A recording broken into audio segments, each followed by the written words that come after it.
नमस्कार सर। सत साहिब। क्या शुभ नाम है जी आपका? विकास दास। कहाँ से आए हैं? मेरा गांव सिंहपुरा है, रोहतक के पास है। संत रामपाल जी महाराज की शरण माने से पहले कौन सी भक्ति करते थे? आज उसको मैं भक्ति तो नहीं कहूँगा, लेकिन मैं एक पंथ से जुड़ा था जिसका नाम आर्य समाज था। मेरा जन्म ही उस पंथ में हुआ है और परिवार मेरा आर्य समाजी आज भी है। और सदगुरु रामपाल जी महाराज की दया से मैं आर्य समाज के प्रकोप से बच गया, लेकिन मेरा परिवार आज सारा आर्य समाज को फॉलो करता है। सिंहपुरा में गुरुकुल है एक, जो आप रोहतक से आओगे तो ऑन रोड है, जींद रोड पर। और वो गुरुकुल मेरे पापा ने ही वो ज़मीन दान में दी है और भवन निर्माण इत्यादि का कार्य भी करवाया है। और पूरी तौर पर हम आर्य समाज में समर्पित थे। मेरी शिक्षा भी गुरुकुल से है, मैंने मैट्रिक गुरुकुल से ही की थी। और वहीं हम जिस प्रकार की भी दयानंद ने जो साधना बताई थी उसी को करते थे। और इसमें ऐसा तो भक्ति वाली बात कोई भी नहीं थी। आर्य समाज में दो ही बातों का ख्याल रखा जाता है, एक तो अपना कुर्सी या पद को कैसे बचा के रखें, और दूसरा दान या जिसको मैं कहूँगा चंदा इकट्ठा करने का कोई फंडा कैसे बनाया जाए, गौओं के नाम पे बनाया जाए या किसी शिक्षा गुरुकुल के नाम पे बनाया जाए। तो भक्ति कोई भी नहीं थी, ये मैं आज समझ पा रहा हूँ। भक्ति सिर्फ एक ही है जो सतगुरु रामपाल जी महाराज बताते हैं। संत रामपाल जी महाराज से जुड़ने से पहले महर्षि दयानंद जी को आप क्या मानते थे? महर्षि दयानंद को मैं ऋषि मानता था। और ऐसा ऋषि की परिभाषा आर्य समाज में ये बताई जाती है कि जिसका परमात्मा से साक्षात्कार हो चुका हो और जिसने धर्म को जान लिया हो। और मैं उनका फॉलोअर था और अंधविश्वास करता था इस बात पे कि जो स्वामी दयानंद ने कह दिया वो अक्षर अक्षर सत्य है। और तमाम हिंदुस्तान में सिर्फ एक दयानंद ही ऐसे हुए हैं जिनको परमात्मा का ज्ञान हुआ है, और उन्होंने उस सारे ज्ञान को अपनी पुस्तक सत्यार्थ प्रकाश या दूसरी पुस्तकों के माध्यम से समाज को दिया है। संत रामपाल जी महाराज की शरण में कैसे आए? संत रामपाल जी महाराज की शरण में आने की कहानी 2006 के आसपास शुरू हुई। संत रामपाल जी महाराज ने स्वामी दयानंद के बहुत सारे विषयों पर आपत्ति टिप्पणियाँ और एक ऐसा मंच तैयार किया, एक ऐसी अद्भुत शुरुआत की जो शायद इतिहास में कभी नहीं हुई। इन्होंने एक ज्ञान चर्चा के नाम से एक ऐसा मंच तैयार करने की कोशिश की जिसमें आर्य समाज से चर्चा की जा सकती थी, और उसका माध्यम था मीडिया, प्रिंट मीडिया। अखबार के माध्यम से संत रामपाल जी महाराज ने सत्यार्थ प्रकाश में जो भी आपत्तिजनक बातें थी उनको प्रकाशित करवाया, और आर्य समाज के सदस्यों से प्रार्थना की कि आप कृपया इसके बारे में बताएं कि ये इन बातों का अर्थ क्या है और ये सत्यार्थ प्रकाश में क्यों लिखी गई है, और क्या ये बातें एक सभ्य समाज में लागू की जा सकती हैं। मैंने उस अखबार को पढ़ा था, और जब मैंने उस अखबार को पढ़ा तो मुझे एक झटका लगा कि संत रामपाल जी महाराज को इस तरह की बातें नहीं लिखनी चाहिए थी, क्योंकि ऋषि दयानंद ये बातें नहीं कहते। मैंने सत्यार्थ प्रकाश को पढ़ा। जब मैंने उसको पढ़ा तो अक्षर अक्षर सत्य थी वो बातें जो अखबार में दी गई थी। मैंने दोबारा फिर सत्यार्थ प्रकाश को पढ़ा, और पढ़ने के बाद मुझे एक झटका लगा कि ये बातें हो कैसे सकती हैं। सबसे बड़ी जो घातक मेरे लिए थी कि चौथे समोल्लास में ऋषि दयानंद ने वो बातें लिखी हैं जो एक ऋषि कह ही नहीं सकता। वो इतनी ओछी और घटिया बातें हैं। मैं सत्यार्थ प्रकाश को लेके जो आर्य समाज के जिम्मेवार आचार्य थे उनके पास गया, और मैंने उनसे उस चर्चा के बारे में बात की कि इस तरह के प्रश्नों का जवाब हमें देना चाहिए। और मुझे इस बात का यकीन है कि जो दयानंद कहना चाहते थे वो हम नहीं समझ पाए, या संत रामपाल जी उस चीज़ को नहीं समझ पाए जो ऋषि दयानंद का संदेश था। लेकिन मैं उनसे जो प्रश्न चौथे समोल्लास के बारे में करता तो वो मुझे 8वें या 7वें के बारे में बात करते। मैंने बार बार उनसे प्रार्थना की कि आप चौथे समोल्लास के बारे में ध्यान केंद्रित करें और मुझे ये बताएं कि ये जो विवाह नियोग इत्यादि का वर्णन किया गया है चौथे समोल्लास में, इसका क्या प्रयोजन है, इसमें किस प्रकार के, इसको हम तार्किक आधार पर कैसे प्रमाणित कर सकते हैं। लेकिन उन आचार्यों ने इसका मुझे कोई जवाब नहीं दिया। मैं सत्यार्थ प्रकाश से संबंधित लोग दिल्ली में भी हैं मेरे कुछ परिचित, मैं उनके पास भी गया। वो पहले हमारे सिंहपुरा गुरुकुल से संबंधित थे, तो मैंने उनसे भी चर्चा की। और फाइनली ये रहा कि जो संत रामपाल जी महाराज ने कहा था वो सत्यार्थ प्रकाश में था, और ये होने की वजह से मुझे ये लगा कि चलो हो सकता है यहाँ ऋषि दयानंद से गलती रही हो, लेकिन बाकी तो उसकी बातें सभी ठीक हैं। एक अखबार के माध्यम से ही आर्य समाज जो हरियाणा की प्रतिनिधि सभा है उसने जवाब दिया, लेकिन वो जो जवाब था उससे मैं संतुष्ट नहीं था। मैं नहीं चाहता था उस जवाब को देना, क्योंकि जब सामने वाला आपसे पूछता हो कि 2 और 2 कितने होते हैं, तो आपका कर्तव्य आप ये बताएं 4 होते हैं। वो बता रहे थे 3 और 3 6 होते हैं। जो संत रामपाल जी के प्रश्न थे सत्यार्थ प्रकाश के बारे में और जो उन्होंने प्रिंट करवाए वो उसका उत्तर नहीं थे।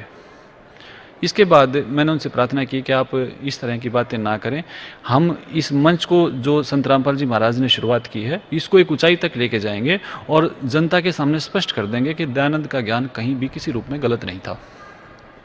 लेकिन मेरी इस बात का उन लोगों पर कोई प्रभाव नहीं पड़ा, और मेरा ज्ञान इस लेवल का नहीं था कि मैं उस चीज़ को लोगों को समझा सकूं।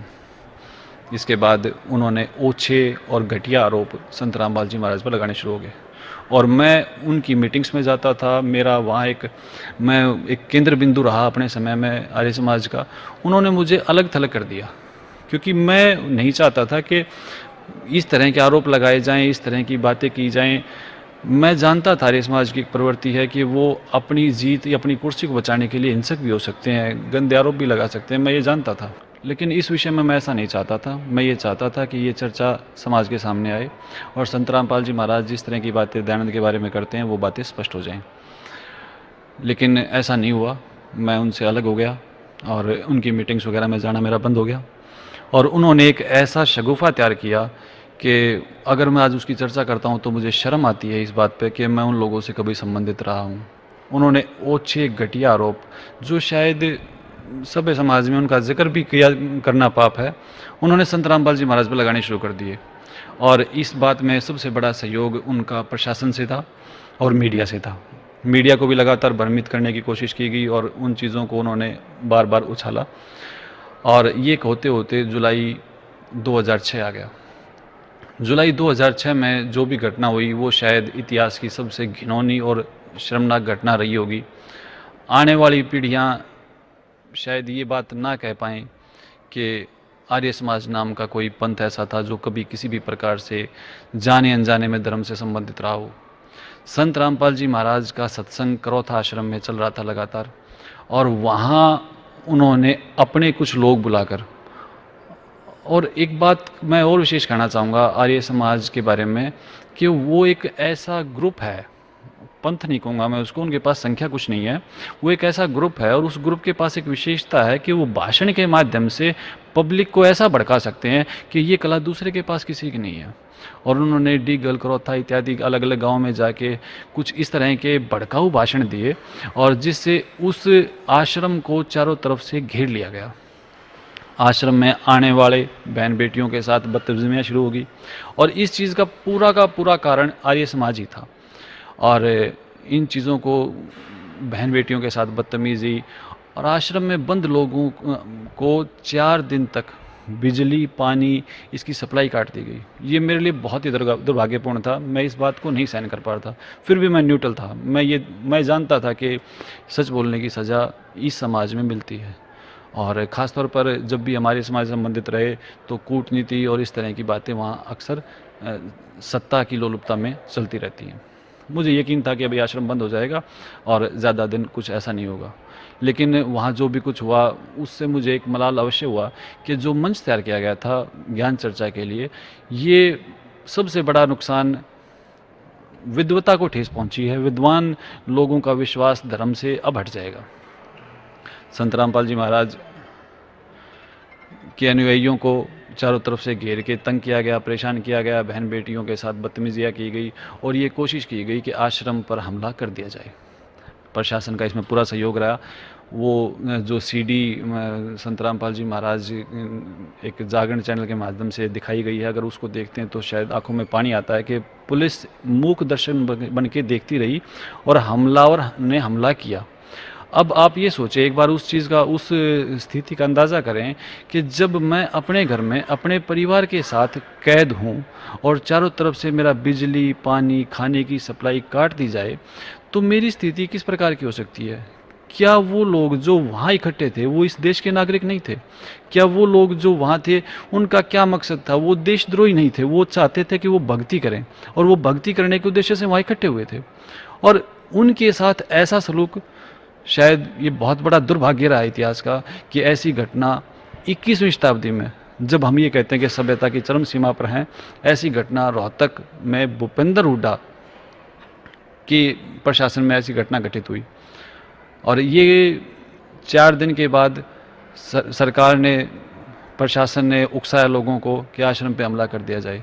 तब प्रतिरक्षा के लिए भी लोग, हम आश्रम की ओर से प्रतिरक्षा की गई भी, किसी को घुसने ना दिया जाए ताकि बहन बेटियों की, बुजुर्गों की, बच्चों की रक्षा हो सके। और मैं समझता हूँ आज कि ये सिर्फ संत रामपाल जी महाराज की शिक्षाओं की वजह से, आज जब मैं इस बात को समझाऊँ कि संत रामपाल जी महाराज की शिक्षाएं हैं कि जो उसका बुरा भी करे उसका भी वो बुरा नहीं करते।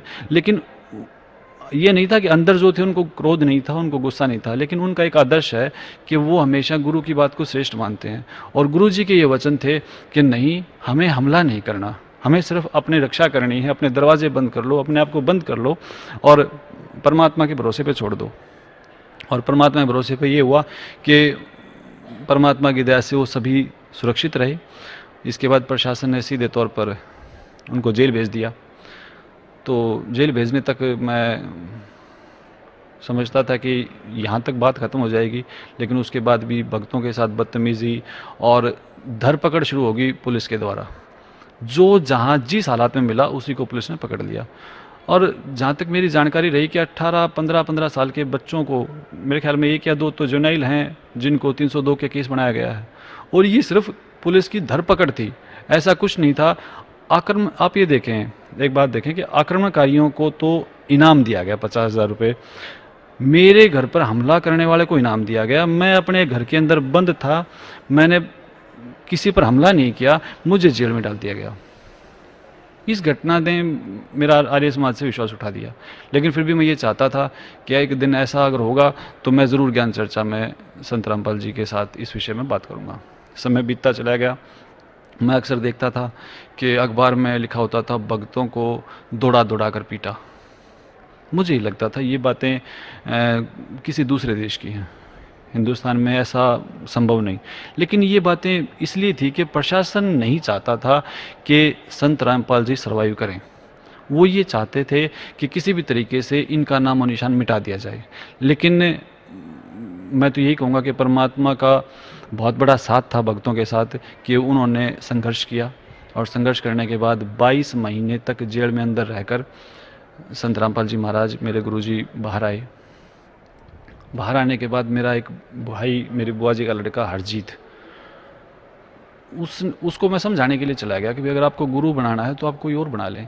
मुझे लगता नहीं कि इनका भविष्य ज़्यादा लंबा है, क्योंकि जब प्रशासन और एक पंथ विशेष जो काफ़ी हिंसक है, जब वो किसी के विरुद्ध हो जाए तो ज़्यादा लंबी बात नहीं हो सकती। तो उसने कहा कि क्या आपने संत रामपाल जी महाराज का ज्ञान सुना है? मैंने कहा हाँ सुना है, और ज्ञान तो किताबों से पढ़ के कोई भी दे सकता है। वैसे तो हमें आवश्यकता नहीं कि हम गुरु बनाएं, हमारी शिक्षा पूरी हो चुकी है और हम स्वयं दूसरों के गुरु हैं। आप को फिर भी बनाना है तो और बहुत सारे गुरु हैं, आप किसी प्रकार की समस्या में ना पड़ के गुरु कोई और बना लें। तो उसने मेरे को कहा कि आप ऐसा करो, एक सत्संग सुनो। तो उन्होंने सत्संग चलाया, सीडी चलाई। उसमें मैं ज़्यादा तो मैं याद नहीं रख पाया, लेकिन मुझे एक बात ने बहुत अंदर तक भेज दिया। वो शब्द थे, कौन ब्रह्मा का पिता है और कौन विष्णु की माँ, शंकर का दादा कौन है हमको दे बता। 15-20 मिनट का मैंने सत्संग सुना होगा और मेरे को इससे अलग कोई बात याद नहीं रही और मैं सो गया। उसके बाद ये बात मेरे दिमाग में रहती भी, कौन ब्रह्मा का पिता है और कौन विष्णु की माँ और शंकर का दादा कौन है, ये तो बड़ा अद्भुत बात है। इस बात में दो ही बात हो सकती है, या तो ये झूठ है और या फिर ये बहुत बड़ा ज्ञान है जिसकी तुलना दूसरे किसी ज्ञान से नहीं की जा सकती। उसके बाद 302 का मुकदमे में हरजीत बंद था, रोहतक उसकी तारीख लगती थी। तो मैं उसके पास फ़ोन करता, मैं उसको बुलाता कि आप मेरे पास आओ। ज़्यादा मेरी कोई नहीं थी, लेकिन मेरी एक नीयत ये थी कि मैं चुपके से उसकी सीडी गाड़ी से निकाल लूं, क्योंकि मेरा अहंकार काफ़ी बड़ा था। मैं नहीं चाहता था उससे प्रश्न करूं, क्योंकि मैं बहुत अपने आप को समझदार सोचता था, उससे बड़ा मानता था। मैं उससे सीधे तौर पर नहीं पूछना चाहता था, लेकिन मेरे ये मेहनत सफल नहीं हुई। और फिर मैंने हरजीत से प्रश्न किया कि ये जो ब्रह्मा का पिता और विष्णु की माँ है, ये मामला क्या है। तो उसने मेरे को बताया कि आप जब इस सीडी को सुनोगे और गुरुजी की किताब पढ़ोगे तो आपको अंदाज़ा हो जाएगा। तो अब वो दोबारा से परमात्मा ने मेरे को मौका दिया, जो मेरा आर्य समाज के कुकृत्यों और उनके पाप कर्मों की वजह से मैं छूट गया था मेरा पीछे। तो मैंने कोशिश की, चलो एक मैं संत रामपाल जी महाराज जो आज मेरे गुरुजी हैं, पूजनीय गुरुजी, मैं उनसे चर्चा करूँगा। और इस विषय में मैं उनके साथ आश्रम में आ गया। आश्रम में आने के बाद मुझे कहा गया कि आपको ना नाम लेना आवश्यक है। नाम लेने के बाद गुरुजी सबसे मिलते हैं, और गुरुजी का समय इतना ज़्यादा व्यस्त होता है कि शिष्यों से ही मिलना पूरा नहीं हो पाता। बाहर के लोगों के लिए उनके पास समय की कमी के कारण नहीं मिल पाते वो।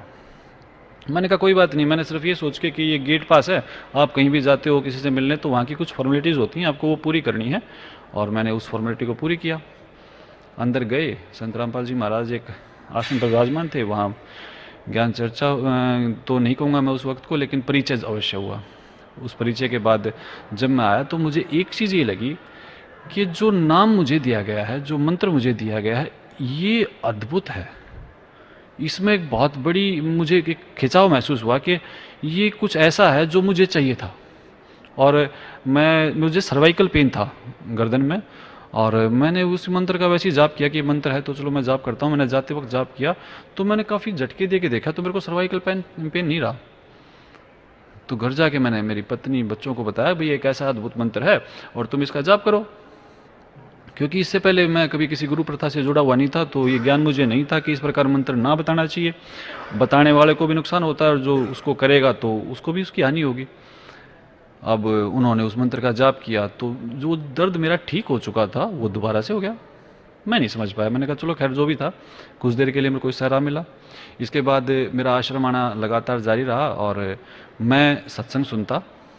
तो मैं यहाँ से जाता आश्रम से, घर जाके मैं पुस्तकें पढ़ता।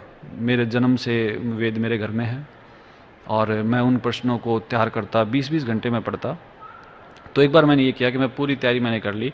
मेरे पास तकरीबन 20 से 25 क्वेश्चन के बीच में मैंने तैयार किए, और मैंने ये निश्चित कर लिया था कि इन प्रश्नों का जवाब कोई व्यक्ति दे ही नहीं सकता, क्योंकि वो बहुत ही ज़्यादा मेरी मेहनत के बाद मैंने उनको तैयार किया था। और सबसे बड़ा चमत्कार ये हुआ उस दिन कि आज भी मेरे को वो जगह याद है, बरवाड़ा आश्रम में मैं जहाँ बैठा था। तो उस प्रश्न का या तो मुझे पता था या परमात्मा को पता था, दूसरे किसी से मैंने उनको शेयर नहीं किया था।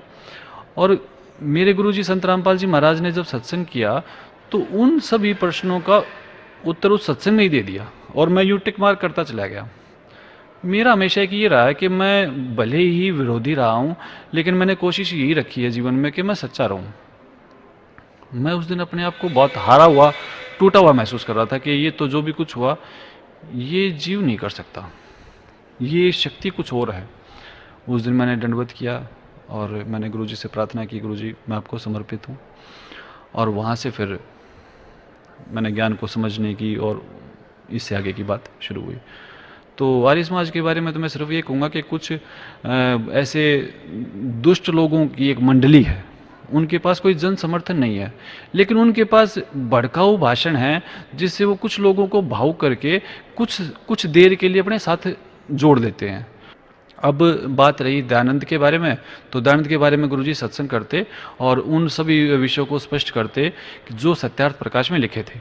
गुरुजी का बड़ा ही एक ऐसा मेथड है कि आप अनजान से अनजान आदमी को समझा सकते हो। सत्यार्थ प्रकाश खोलते और खोल के फिर दिखाते कि देखो इसमें ये लिखा हुआ है, और फिर वेद खोलते। और वेद जो है कोई वेद समस्या नहीं है, लेकिन आर्य समाज ने वेदों को एक समस्या बना रखा था कि वेद एक ऐसी चीज़ है जिनको समझने के लिए आपको संस्कृत का बहुत बड़ा प्रकांड पंडित या कुछ ऐसा ज़रूर होना पड़ेगा और तभी आप वेदों को समझ पाओगे। लेकिन सबसे अद्भुत बात यह है कि वो जब हिंदी में अनुवादित हैं तो उसमें संस्कृत का प्रकांड पंडित होने की बात कोई ज़्यादा बड़ी नहीं है। गुरुजी बताते देखो वेद जो कहते हैं वो ये कहते हैं और सत्यार्थ प्रकाश कहती है वो ये कहते हैं। अब ये तुलना एकदम स्पष्ट थी और इसमें किसी भी प्रकार का कोई भी संशय नहीं था। सर पहले आप आर्य समाजी थे, अब संत रामपाल जी महाराज से जुड़े हुए हैं। जी। तो पहले भी आपने वेदों को पढ़ा जी। और आज भी आप वेदों को पढ़ते होंगे, तो क्या आप मानते हैं कि स्वामी दयानंद को वेदों का ज्ञान था? देखो, वेदों का ज्ञान होना तो एक बहुत बड़ी बात है कि स्वामी दयानंद को वेदों का ज्ञान था। मैं तो आज ये मानता हूँ कि स्वामी दयानंद को संस्कृत का भी ज्ञान नहीं था। जब आप एक देखो, एक सीधी सी बात है, उसको बड़ी सरल भाषा में मैं कहने का प्रयास करूंगा। जब आप किसी पुस्तक का अनुवाद करते हो, वो पुस्तक पहले से किसी और भाषा में है और आप उसको अपनी किसी भाषा में अनुवादित करते हो, तो आपको ये कोई अधिकार नहीं है कि आप उसमें से किसी भी एक अक्षर को छोड़ दो, या उसमें अपना कोई पहले से आपकी कोई धारणा है आप उसको उसमें लागू कर दो। आपका धर्म ये कहता है कि आप उस पुस्तक के एक एक अक्षर का वो अनुवाद करो जो उसका मकसद है। अब दयानंद ने जब वेदों का अनुवाद करना शुरू किया तो उससे पहले उसकी धारणा बन चुकी थी नकली गुरुओं के पास जाके कि परमात्मा निराकार है। उसने पूरे वेद में कोशिश की है अनुवाद करते वक्त। दयानंद वेदों का निर्माता नहीं, अनुवादक था। और अनुवादक भी कितने वेद का? एक यजुर्वेद और आधारिक वेद। इसके अनुवाद में उसका पूरा प्रयास ये रहा कि मैं कहीं भी किसी भी प्रकार से परमात्मा को साकार ना लिखूं।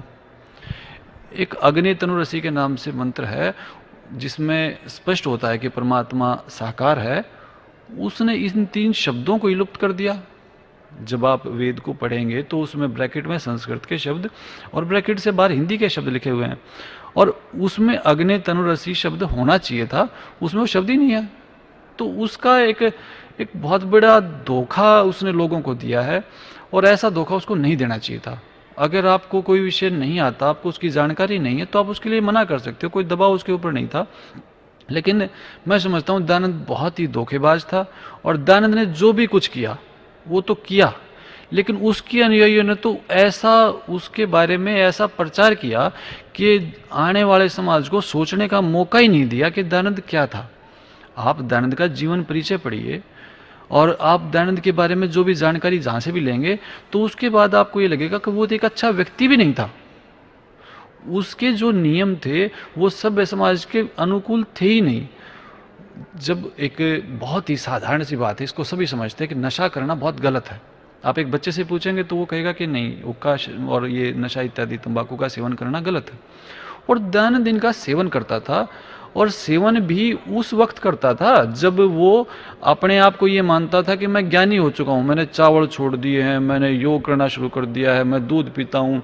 और फिर कहता मैं भांग भी इतनी ज़्यादा पीता हूँ कि मैं बेसुध हो जाता था। यानी कि योगी अपने आप को वो साबित करना चाहता है, और फिर उसको ये ज्ञान नहीं है कि आपको भांग का सेवन नहीं करना चाहिए। और सेवन ये आर्य समाजी बहाना करते हैं, मेरे मित्र जो आर्य समाज में है, कि वो थोड़ी बहुत दवाई के रूप में ले लिया करता। लेकिन उसके जीवन की खुद की उसकी आत्मकथा मेरे पास उसका एक प्रमाण भी है। उसमें खुद उसने अपने हाथ से लिखा है कि इतनी ज़्यादा पीता था कि बेसुध हो जाता था। अब आप खुद ये अंदाज़ा लगाओ कि भी ऐसा व्यक्ति जो भांग का सेवन इतनी अत्यधिक मात्रा में करता हो, फिर आपको ऋषि कहना शुरू कर दें। देखो, कुछ तो आपको चाहिए। और दयानंद का स्टेटस किसी भी प्रकार से ऐसा नहीं था, लेकिन उसके अनुयायियों ने क्या किया कि भाई किसी भी प्रकार से हमें अपनी रोजी रोटी चलानी है। उस वक्त हमारा जो समाज था वो इतना ज़्यादा पढ़ा लिखा नहीं था। हमारे बुज़ुर्ग, आदरणीय बुज़ुर्ग जो उन्होंने ऐसे कैसे ये मान लिया कि ज़रूर ये शिक्षित व्यक्ति हैं और ये जो भी कहते होंगे वो सत्य कहते होंगे।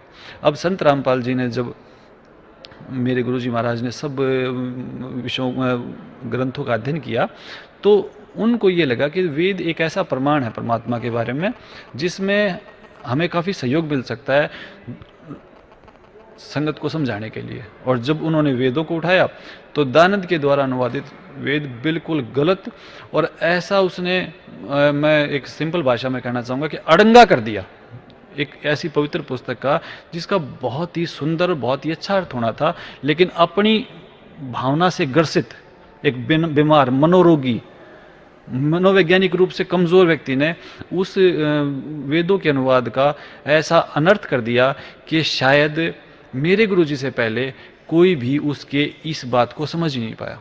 आप खुद भी, मैं आपसे प्रार्थना करता हूँ, वेद हिंदी में हैं, हर जगह मिलते हैं, आप उसको उस वेद मंत्र का अर्थ पढ़ के देखें और फिर मेरे को ये बता दे कि मेरे को समझ में आ गया। अरे हिंदी भाषा है, हिंदी भाषा को भी ऐसे इस तरीके से लिखा है कि आप उसको नहीं समझ सकते। अब वेदों की ज्ञान, परमात्मा की बातें, ये तो बहुत दूर की बात है। संस्कृत का अनुवाद भी जो व्यक्ति ढंग से ना कर पाए उसको वेद ज्ञानी कहना तो मैं समझता हूँ गलत है। ऐसा बिल्कुल नहीं है, वेद ज्ञानी वो बिल्कुल नहीं था। परमात्मा की उसको कोई जानकारी नहीं थी। और उसको क्या, मैं तो आज मेरे गुरुजी महाराज की कृपा से ये जान गया हूँ कि दयानंद आनंद को नहीं, परमात्मा की जानकारी किसी को भी नहीं रही।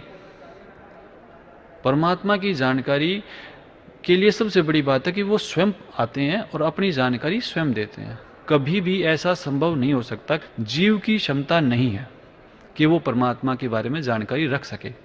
अब आर्य समाज के बारे में तो आप जानते ही हैं कि क्रोथा कांड जैसा घृणित अपराध उन्होंने किया है। उनके पास भक्ति विधि तो कोई नहीं है, किसी भी प्रकार का कोई भी आर्य समाजी कोई भी भक्ति नहीं करता, स्पष्ट है ये।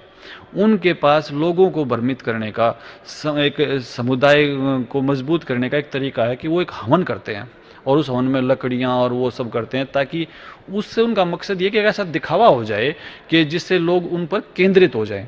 बाकी कोई भी भक्ति विधि, मैं, मेरे मित्र हैं आर्य समाज में, मैं उनसे बहुत बारी प्रार्थना कर चुका हूँ कि मुझे बता तो दो कि दयानंद ने भक्ति की विधि बताई क्या थी, और ऐसी कौन सी घटना थी जिसमें दयानंद का परमात्मा से साक्षात्कार हुआ था। भाई वो कितनी आयु के थे, किस जगह पर थे जहाँ पर परमात्मा प्रकट हुए और उनको परमात्मा का साक्षात्कार हुआ। देखो, जैसे हमें गुरुजी, मेरे गुरुजी बताते हैं कि दादू साहिब को साबरकांठा में मिले, गीसा जी को खेकड़ा में मिले, आदरणीय गिरिदास जी साहिब को छुड़ानी गांव में परमात्मा मिले, और उसके जब उनको परमात्मा मिले उसके बाद उनके जीवन में इस तरह का परिवर्तन हुआ। तो मैं ये जानना चाहता हूँ कि दयानंद को परमात्मा मिले कब, या उनको अनुभव कैसे हुआ। और सबसे बड़ी बात कि जब आप बताते ही निराकार हो, क्या निराकार कोई भी वस्तु है, निराकार है, क्या निराकार से मिला जा सकता है? निराकार से मिला जा सकता नहीं, लेकिन वो इस बात को समझना चाहते नहीं। उन्हें पता है, वो निश्चित तौर पर ये जानते हैं कि संत रामपाल जी महाराज के ज्ञान का कोई तोड़ नहीं है, वो जानते हैं, वो परिचित हैं, लेकिन उनकी मजबूरी, उनके निजी स्वार्थ है। मैं ये नहीं कहूँगा कि वो अनजान है, लेकिन निश्चित तौर पर उन्हें पता है, लेकिन उनके स्वार्थ बीच में आड़े आए हुए हैं और वो बाधा बने हुए हैं उन लोगों को आने में। लगातार आज भी मैं समझता हूँ इतनी बड़े बड़े बातें हुई हैं, और एक आप ये देखें कि भंडारा तो एक ऐसी चीज़ है जो आपके वैसे भी साधारण सांसारिकता में कहीं चल रहा है, तो इंसान ये कोशिश करता है कि वहाँ मैं कोई योगदान कर दूँ, और योगदान करने का सामर्थ्य नहीं है तो कम से कम मैं उसमें कोई बाधा तो ना बनूं।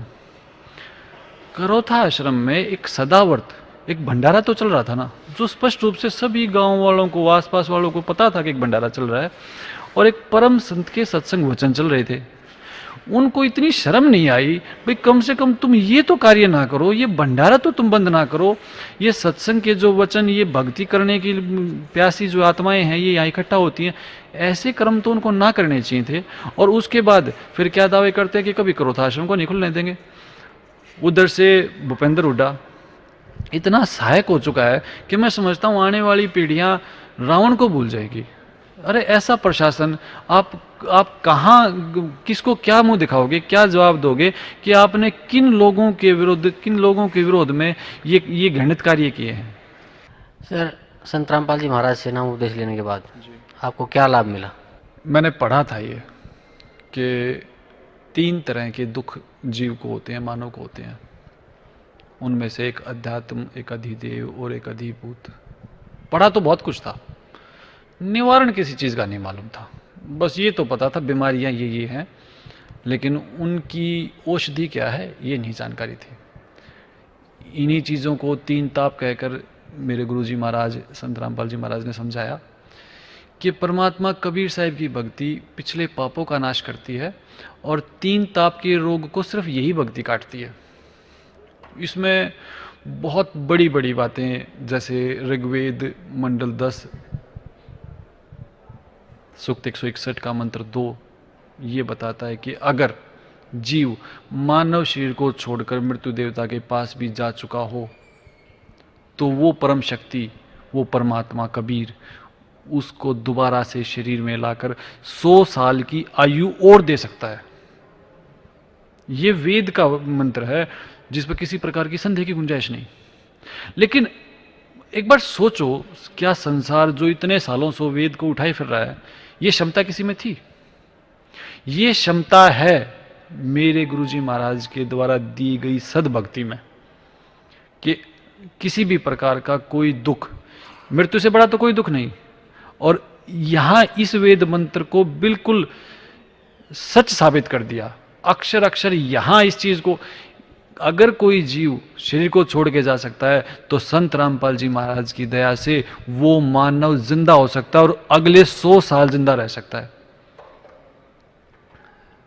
मैं साइंस ग्रेजुएट भी रहा हूँ, तो मेरी फार्मा की बैकग्राउंड है, दवाइयों की मेरे को नॉलेज है, बेसिक सी नॉलेज है, ज़्यादा नहीं है। तो मुझे मेरी बेटी को जनवरी में 2010 में ऐसी कुछ प्रॉब्लम हुई कि उनके खाना पीना बंद हो गया और उल्टियाँ ज़्यादा शुरू हो गई। 8 दिन तक किसी दवाई ने काम नहीं किया। अब दवाई की भी एक सीमा है, आप ग्लूकोज लगा दोगे, आप कुछ इंजेक्शन दे दोगे, लेकिन जब तक आपका खाना पीना ऑर्डरली ना हो तो आपका शरीर काम नहीं करेगा। लेकिन तब तक मेरे गुरुजी की दया इतनी हो चुकी थी कि मैं इनके सामर्थ्य को किसी न किसी लेवल पे समझ चुका था। 8 से 10 दिन तक उसके हालात घर पर ये रहे, तमाम दवाइयाँ जो भी कुछ थी वो किसी प्रकार के असरकारक नहीं रही। आश्रम में हम आए, गुरुजी से प्रार्थना हुई, और उस बच्ची ने, उस वक्त उसकी उम्र ऐसी 8-9 साल की थी, उसने भरपेट भोजन किया। मैं भी फिर भी ये नहीं कहूँगा कि मेरे गुरुजी इतना ही कर सकते हैं, वो कुछ भी कर सकते हैं। आज मेरा परिवार जो आर्य समाज से शापित है, मेरा वो समाज जो सुनना ही नहीं चाहता इन बातों को, लेकिन मेरे भगवान, अगर मैं जोर से भी सांस लेता हूं तो वो सुनते हैं, वो मेरी रक्षा करते हैं, वो मेरे ऊपर दया रखते हैं। ये सब कैसे हुआ? इसका सिर्फ एक ही कारण है, और वो है मेरे आदरणीय पूजनीय संत रामपाल जी महाराज। सर, वर्तमान के आर्य समाजियों को आप क्या संदेश देना चाहते हैं? क्योंकि वो भी आपके साथी रहे हुए हैं, तो मैं समझता हूँ कि उनके प्रति भी आपकी कुछ सिंपैथी होगी, तो उनको क्या संदेश देना चाहते हैं आप? मैं सिंपैथी तो नहीं कहूँगा उन बातों को, क्योंकि मैं घृणा करता हूँ उस समाज से जिसने मानवता को त्याग कर इतने घृणित पाप किए हैं। क्रोथा कांड जैसा घृणित अपराध उन्होंने किया है, लेकिन फिर भी मेरे गुरुजी की मर्यादाएं हैं, शिक्षाएं हैं, और आज मेरे गुरुजी मुझे सिखाते हैं कि जो तो को काटा बो है वाको बो तू फूल। उन्होंने लाख बुरा किया हमारा, आज भी कर रहे हैं, जितनी भी वो कर सकते हैं उससे ज़्यादा कर रहे हैं। फिर भी ये कहूँगा मैं उनको, चाहे उसमें कोई आचार्य है, प्राचार्य है, या कोई प्रशासनिक व्यक्ति है, कि मेरे गुरुजी से ज़्यादा बड़ा दीनदयाल इस सृष्टि में कोई नहीं है। आपके पास ये मौका इस मानव शरीर में रहते रहते है कि आप इनके चरणों में आकर माफ़ी मांग लें, इनके शिष्य बन जाएं और कबीर परमात्मा की सद्भक्ति कर लें, तो आपके ऐसे घृणित पाप जो आज से पहले शायद किसी ने ना किए हों, उनको भी ये परमात्मा कबीर काट सकते हैं। लेकिन अगर आप लेट हो गई और आपका मानव शरीर छूट गया, तो मुझे जितने सत्संग मैंने गुरुजी महाराज के सुने हैं, मेरे गुरुजी ने हमें जो शिक्षा दी है उसके अनुसार मैं समझता हूँ कि युगों युगों तक, असंख्य युगों तक कोई ठोर ठिकाना नहीं है। आप मेरे गुरुजी का सत्संग एक डीवीडी है, आप उस डीवीडी में जब आप सुनेंगे तो आपकी सारी चीज़ें क्लियर हो जाएंगी। वो कहते हैं, कबीर साहब की वाणी है कि झूठे गुरु की माँ मुंडू जिससे संशय ना जाए। मेरे गुरुजी का दयानंद पर एक सत्संग, वो सुनने के बाद आप दयानंद का जिक्र करना ही ठीक नहीं समझेंगे। और ये मेरा दुर्भाग्य है, मैं आर्य समाज में पैदा हूँ, पर इतना आवश्यक है कि एक प्रायश्चित का मौका आज मेरे पास है। मेरा जीवन शेष है कि जो भी मैं आर्य समाज में रहते हुए जो पाप, जो बुराइयां हुई, आज ये मौका आपने दे दिया कि मैं इस शेष जीवन में ये प्रायश्चित करूँगा कि मेरी आने वाली पीढ़ियाँ कभी भी आर्य समाजी ना कहलाएं। क्योंकि इससे बड़ी, इस शब्द का अर्थ ठीक है लेकिन ये पंथ गलत है। जिन लोगों ने अपनी पहचान आर्य समाज के रूप में बनाई है वो बिल्कुल गलत और भ्रमित करने वाला समाज है। सर थैंक यू, आपका बहुत बहुत धन्यवाद सर।